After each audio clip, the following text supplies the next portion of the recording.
તો ભરૂચના શહેરના રહરપોળ રોડ પર નકલી પોલીસની ઓળખ આપીને વાહન ચાલકોને ધમકાવતી અને ગેરકાયદે ઉઘરાણી કરતી એક ટોળકીએ ભારે ચકચાર જગાવી છે।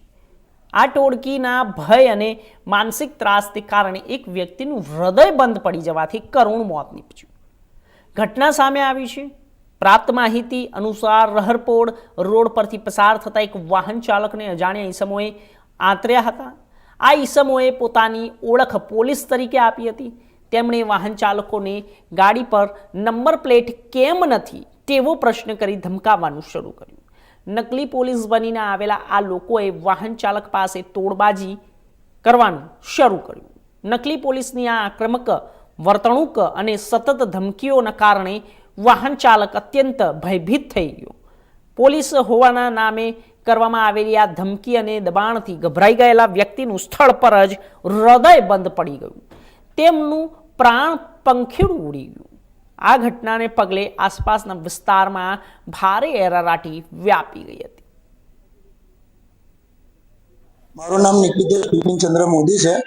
હું આ મરનાર વ્યક્તિનો મોટો ભાઈ છું। જે મને હું નોકરી પરથી નીકળીને આવતો હતો, રસ્તામાં મારી પર ફોન આવ્યો કે તમારા ભાઈની તબિયત એકદમ ખરાબ થઈ ગઈ છે।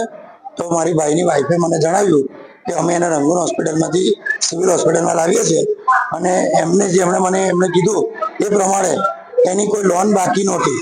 એક્ટિવા ચલાવતો હતો, ખાલી એની ભૂલ એટલી હતી કે એની નંબર પ્લેટ નહોતી। એ નંબર પ્લેટ નહોતી એ પ્રમાણે એને કંઈક 3 મહિનાથી હેરાન કરતા હતા। પણ એની પરિસ્થિતિ એવી નહોતી કે કરાવી શકે એવો હતો, કારણ કે છોકરાઓનું ભણતર, દવા, એટલે એને જારોદાર રિક્વેસ્ટ કરી હશે કે હું મારી રીતે કરાવી દઈશ। પણ આજે એને વધારે પડતો હેરાન કર્યો અને એવું કીધું કે અમે પોલીસ તરફથી આવીએ છીએ।